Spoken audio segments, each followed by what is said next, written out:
கர்மான்னு சொன்னதும் உங்களுக்கு என்ன தோணுது? நல்லது செஞ்சா நல்லது நடக்கும், கெட்டது செஞ்சா கெட்டது நடக்கும். இப்படி ஒரு கணக்கு வழக்குன்னு நினைக்கிறீங்களா? ஆனா, இன்னைக்கு நாம பார்க்க போறது அதையும் தாண்டி ஒரு விஷயம். சத்குருவோட பார்வையில கர்மாங்கிறது உங்க வாழ்க்கைய நீங்களே டிசைன் பண்றதுக்கான ஒரு பவர்ஃபுல் டூல். வாங்க எப்படின்னு பார்க்கலாம். யோசிச்சு பாருங்க. சில நேரங்கள்ல வாழ்க்கை நம்மள எங்கேயோ இழுத்துட்டு போற மாதிரி ஒரு ஃபீலிங் வந்திருக்கா? ஏதோ ஒரு ஆத்துல போற ஒரு இலை மாதிரி நம்ம கண்ட்ரோல்ல எதுவுமே இல்ல, எல்லாம் தானா நடக்குதுன்னு எப்பவாவது தோணியிருக்கா? இந்த ஒரு வரி தான் நம்ம இன்னைக்கு பேச போற முழு விஷயத்தோட சாராம்சம். கர்மா உங்கள லைஃப்ல ஒரு பயந்து நடுங்குற பேசஞ்சரா இல்லாம, உங்க வண்டியோட ஸ்டியரிங்க உங்க கையில எடுத்து சந்தோஷமா ஓட்டிட்டு போற ஒரு டிரைவரா மாத்துது. அந்த மாற்றம் எப்படி நடக்குதுன்னு தான் நம்ம இன்னைக்கு பார்க்க போறோம். சரி, முதல்ல கர்மா பத்தி நம்மள பல பேர் தப்பா புரிஞ்சுகிட்ட ஒரு விஷயத்த சரி பண்ணலாம். உண்மையிலே கர்மான்னா என்ன? இங்க பாருங்க, இந்த ரெண்டு பார்வைக்கும் எவ்வளவு வித்தியாசம்னு. கர்மாங்கிறது நீங்க பண்ற நல்லது கெட்டதுக்கு ஒரு பேலன்ஸ் ஷீட் போடுற சிஸ்டம் கிடையாது. சத்குரு என்ன சொல்றாருன்னா, அது உங்க வாழ்க்கையோட ப்ளூ பிரிண்ட். அதை உருவாக்குனது நீங்க தான். சோ உங்க சொந்த படைப்புக்கு நீங்க தான் பொறுப்பு. ரொம்ப சிம்பிளா சொல்லணும்னா, கர்மானா செயல். ஆனா இது வெறும் உடம்பால செய்யற வேலை மட்டும் இல்ல. உங்க எண்ணங்கள், உங்க உணர்ச்சிகள், நீங்க வாழ்க்கையை எப்படி உணர்றீங்க, இது எல்லாமே செயல்கள் தான். இதுதான் அதோட ஆழமான அர்த்தம். சரி, இந்த செயல், அதாவது கர்மா, எப்படி நம்ம வாழ்க்கையோட ஒரு இன்டர்னல் ப்ளூ பிரிண்டா மாறுது, அது எப்படி நம்மள உருவாக்குதுன்னு கொஞ்சம் விரிவா பார்க்கலாம். பாருங்க, கர்மா வெறும் பிசிக்கல் ஆக்ஷன் மட்டும் இல்ல. அது 3 லெவல்ல உருவாகுது. உடல், மனம், அப்புறம் ஆற்றல். நீங்க ஒருத்தருக்கு உதவி பண்றது உடல் கர்மா. அவரை பத்தி நல்லதா நினைக்கிறது மனக்கர்மா. உங்க எனர்ஜி லெவல் அவரை எப்படி பாதிக்குதுங்கிறது ஆற்றல் கர்மா. இது ஒவ்வொன்னும் நம்ம மேல ஒரு தடம் பதிச்சுட்டு போகுது. இந்த ஒரு ஐடியா தான் எல்லாத்தையும் மாத்துது. இது எப்படி கற்பனை பண்ணி பாருங்க.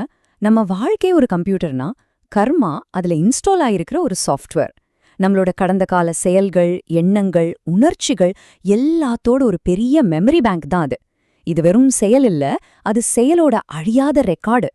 இந்த டேபிள் இத சூப்பரா விளக்குது பாருங்க. சஞ்சிதாங்கிறது ஒரு பெரிய குடோன் மாதிரி. நம்ம பல ஜென்மங்களோட மொத்த கர்மாவும் அங்க ஸ்டோர் ஆயிருக்கு. பிராரப்தாங்கிறது அந்த குடோன்லேருந்து இந்த வாழ்க்கைக்குன்னு நாம எடுத்துட்டு வந்திருக்கிற சரக்கு. கிரியாமானாங்கிறது இப்போ இந்த நிமிஷம் நாம புதுசா உருவாக்குற கர்மா. சரி, இந்த கர்ம பதிவுகள் எப்படி நம்மள ஒரே மாதிரி சூழ்நிலையில திரும்ப திரும்ப சிக்க வைக்குது? ஏன் நம்ம வாழ்க்கையில சில விஷயங்கள் ஒரு சக்கரம் மாதிரி சுத்தி சுத்தி வருது? அத பத்தி அடுத்ததா பார்க்கலாம். வாசனை. இதுக்கு நேரடி அர்த்தம் வாசனை. உதாரணத்துக்கு, ஒருத்தருக்கு எப்பவும் கோபம் வந்துகிட்டே இருக்குன்னு வைங்க. அவர்கிட்ட இருந்து அந்த கோப வாசனை வெளிப்படும். அது அவரை சுத்தி கோபத்தை தூண்டுற மாதிரியான ஆட்களையும் சூழ்நிலைகளையும் ஒரு காந்த மாதிரி இழுக்கும். இந்த வாசனங்கள் தான் கொஞ்சம் கொஞ்சமா நம்மளோட பழக்கமா மாறி நம்மளையே அறியாம நம்மள ஒரு வட்டத்துக்குள்ள ஓட வைக்குது. இதனால வாழ்க்கை ரொம்ப கணிக்கக்கூடியதாமோ, சில சமயம் ரொம்ப போர் அடிக்கிற மாதிரியும் மாறிடும். நாம முன்னேற நினைச்சாலும் திரும்பவும் அதே இடத்துக்கே வந்து நிப்போம். இந்த கோட் ரொம்ப பவர்ஃபுல். உங்க கம்ப்யூட்டர் சாஃப்ட்வேர்ல பிரச்சனைனா, நீங்க மானிட்டரையோ கீபோர்டையோ மாத்தி என்ன பிரயோஜனம்? அதே மாதிரி தான் நம்மளோட உள் கர்மாவை சரி பண்ணாம வெளியில இருக்கிற சூழ்நிலைகளை மாத்துறதுனால எந்த பயனும் இல்ல. பிரச்சனை வெளியே இல்ல, உள்ளதான் இருக்கு. ஓகே, இவ்ளோ நேரம் பிரச்சனைய பத்தி பேசிட்டோம். இப்போ தீர்வுக்கு வருவோம். இந்த கர்ம சக்கரத்திலிருந்து வெளியே வந்து நம்ம வாழ்க்கையோட கண்ட்ரோலை நம்ம கையில எடுக்க உதவுற சில பிராக்டிக்கலான கருவிகளை பத்தி பார்க்கலாம். அந்த கருவிக்கு பேரு தான் சாதனா. இது ஏதோ பூஜை புனஸ்காரம் கிடையாது. இது ஒரு பிராக்டிக்கலான டூல். நம்ம கர்மாவோட பிடியிலிருந்து கொஞ்சம் விலகி நாம உணர்வுபூர்வமா செயல்பட இது உதவுது.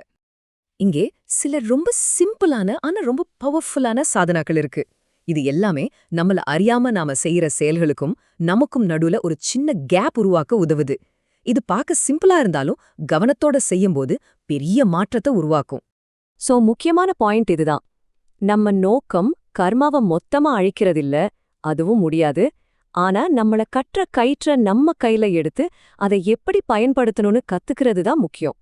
அப்போ நம்ம நிர்பந்தமா செய்யற ஒவ்வொரு விஷயமும் நம்மளோட உணர்வுபூர்வமான தேர்வா மாறும். கடைசியா இந்த முழு விஷயத்தோட மையக்கருத்தான தனிப்பட்ட பொறுப்புணர்வுக்கு வருவோம். இதுதான் எல்லாத்துக்கும் அடிப்படை. கர்மாவோட அடிப்படை விதின்னு ஒன்னு இருக்குன்னா அது இதுதான். உங்க வாழ்க்கையில நடக்கிற நல்லது கெட்டது எல்லாத்துக்கும் 100% நீங்க தான் பொறுப்பு. எப்போ நீங்க மத்தவங்களையோ சூழ்நிலையோ விதிய குறை சொல்றது நிறுத்திட்டு இத முழுசா ஏத்துக்கிறீங்களோ அப்போ ஆட்டமே மாறிடும். நீங்க இனிமே விதியோட பலியாள் இல்ல, உங்க விதிய உருவாக்குற படைப்பாளி. சத்குருவோட இந்த புத்தகத்தோட நோக்கமும் அதுதான். வாழ்க்கைய ஒரு பாரமா பார்க்காம அது எப்படி சந்தோஷமா கண்ட்ரோலோட ஓட்டிட்டு போறதுன்னு கத்துக் கொடுக்கறது தான். வாழ்க்கை ஒரு ஜெயில் இல்ல, அது சுதந்திரத்துக்கான ஒரு மேப். கடைசியா கேள்வி இதுதான். உங்க வாழ்க்கையோட ஸ்டியரிங்க உங்க கையில எடுக்க நீங்க ரெடியா? இந்த கேள்விக்கு நீங்க மட்டும்தான் பதில் சொல்ல முடியும். உங்க பயணம் சிறப்பா அமையட்டும்.